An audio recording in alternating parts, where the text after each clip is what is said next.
Hey fam, welcome to class. Today we're going to work into our forward folds. And if you've been trying to touch your toes, maybe today's the day.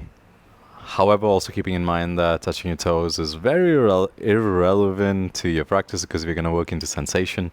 However, if you get there and you touch it and you get bragging rights and you can show off to all your friends, who am I to stop you, right?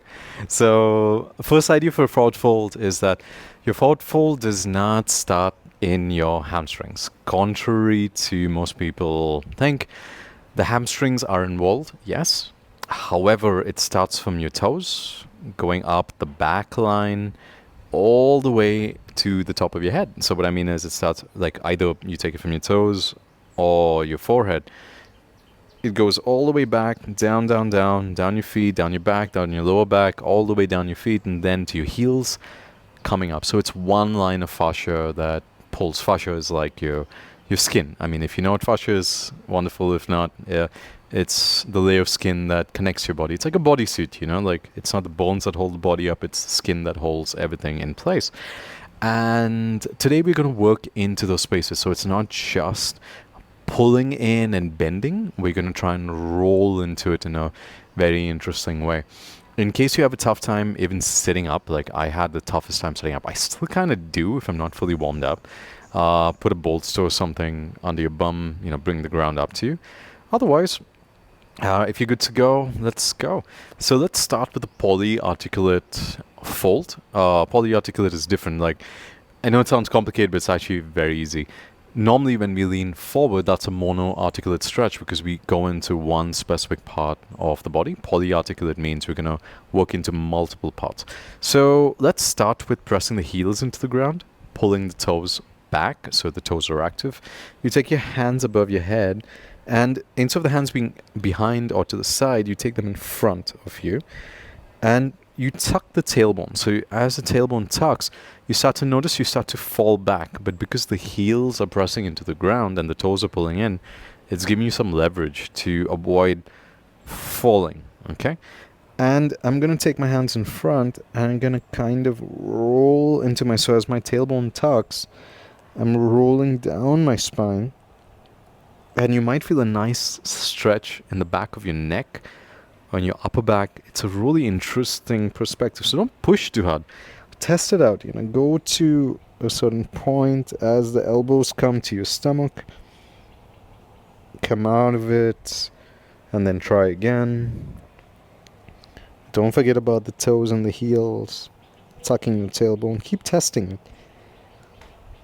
It's a little hard for me to talk in the space with my throat kind of closed in, so if you feel like my voice is like a chipmunk, it's not the video, it's me. So take it, test it out, find your breath, keep the heels pressing, keep the toes pulling back. You notice you might get a bit of a belly, and that's okay. You won't have a six-pack if you have one. It's totally okay.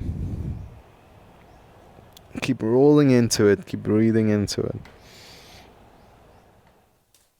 Hopefully you feel a line of tension in your skin and your entire back going all the way to your forehead. Hopefully.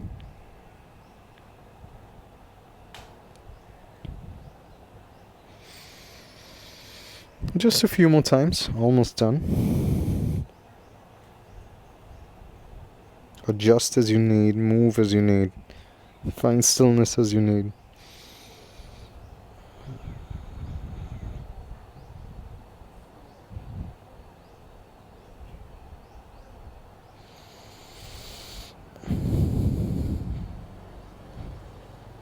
And let it go.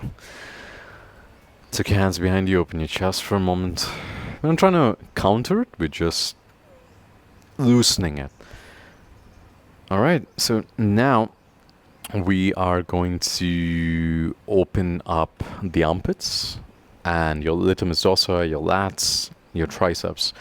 Surprisingly, those are the places that cause most of the restriction in our forward folds. I know, right? Sounds weird, but normally you think you're leaning in, but you're actually leaning over. So take your hands in front of you like you're going to a puppy dog pose, but have the thumbs facing up. So normally in puppy dog, the hands go down. You have the thumbs face up.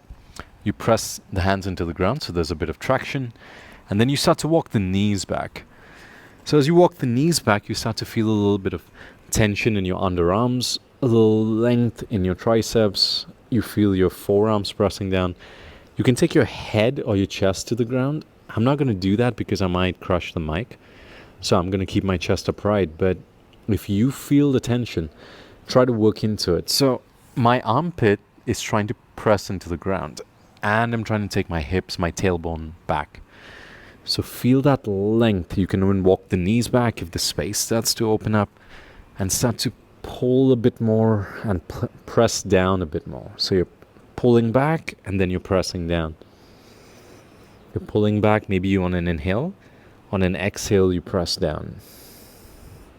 Inhale, pull back. Keep the hands pressing into the floor so you're not actually moving, and exhale as you press down. So play with that a few times. Try to get your armpits closer to the ground. Try to feel the length in your latissimus dorsi. Shoulders should feel nice, but don't over pull them. You're not trying to tear them apart. You're just finding a balance between stretch and sensation at the same time. So keep working into it, keep breathing. Almost done. Move a little left, move a little right. Notice if you can find space in either armpit. Getting length, getting something interesting. Working into that space.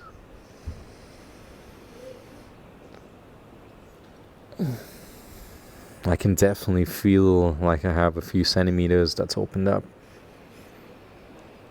And then let that go gently. Wow, come out of it. I felt that one today.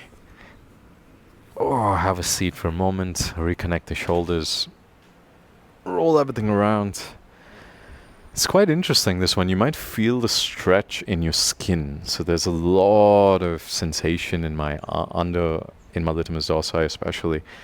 It's kind of like when I'm doing pull-ups, I feel the length, but it's active pressing in, so things start to open up.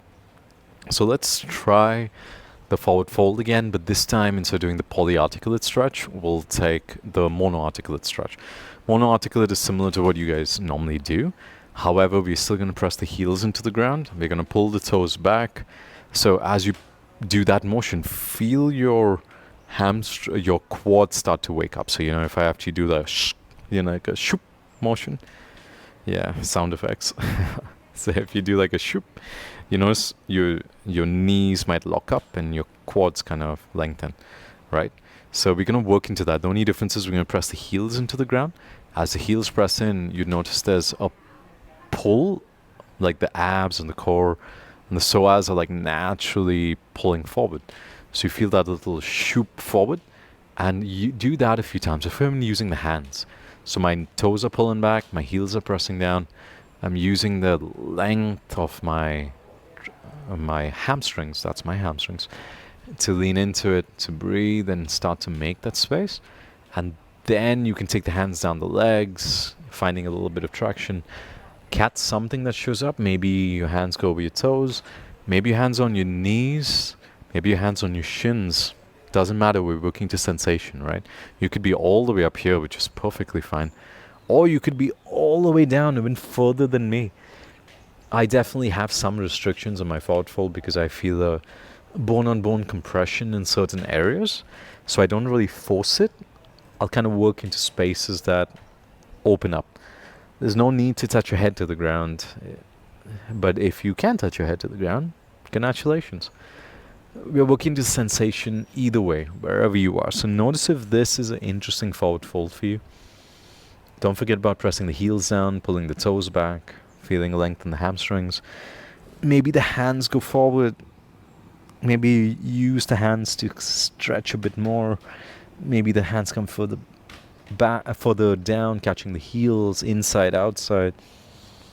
You can even go to one foot, catching just the right and pulling a bit.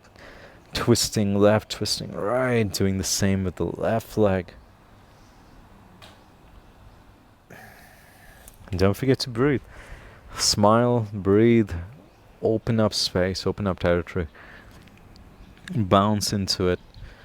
So that gives you a bit more of a connection. If you feel more, more not control, if you feel a bit of a connection between your chest or your stomach and your thighs, moving into it, breathing into it. Almost done. Maybe there's a bit of length in your lower back. Maybe your head comes to knees. I'm not there today, but some days I am. I'm not forcing it. I could get to it if I had to force it, but why do that? And then let it go. Use your hands to come up. Take your time. This might be one of the deepest forward folds you've been in. Maybe it could be nothing. It doesn't matter. Whatever shows up today is a gift. Since I'm being all yogi, have your legs come in. Push yourself up into a reverse tabletop. Open your chest, open the spine, open the front line. Find some space.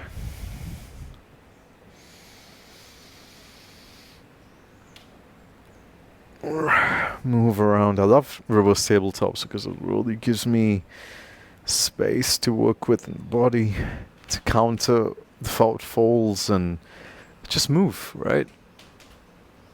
And when you feel good, let that go. Come back, have a seat. So, notice how you feel. Was that interesting?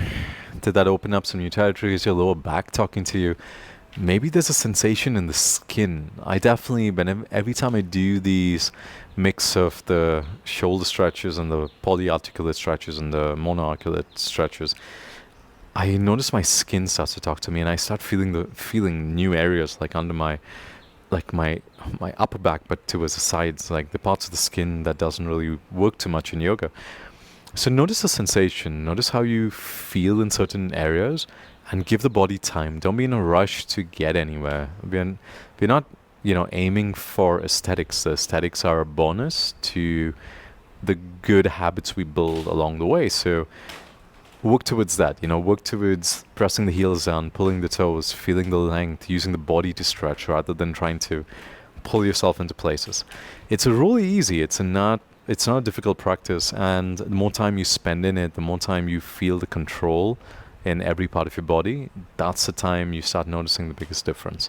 So I'm gonna leave you to it. If you want to get back and you find a deep stretch, take it. Maybe you're done. Maybe you have something else to do. Go for it. Have a wonderful day either way. So thank you so much for practicing with me. Let me know if this resonated with you, and I'm excited to see you in the next one. My name's Varun, and I wish you a wonderful day. Peace.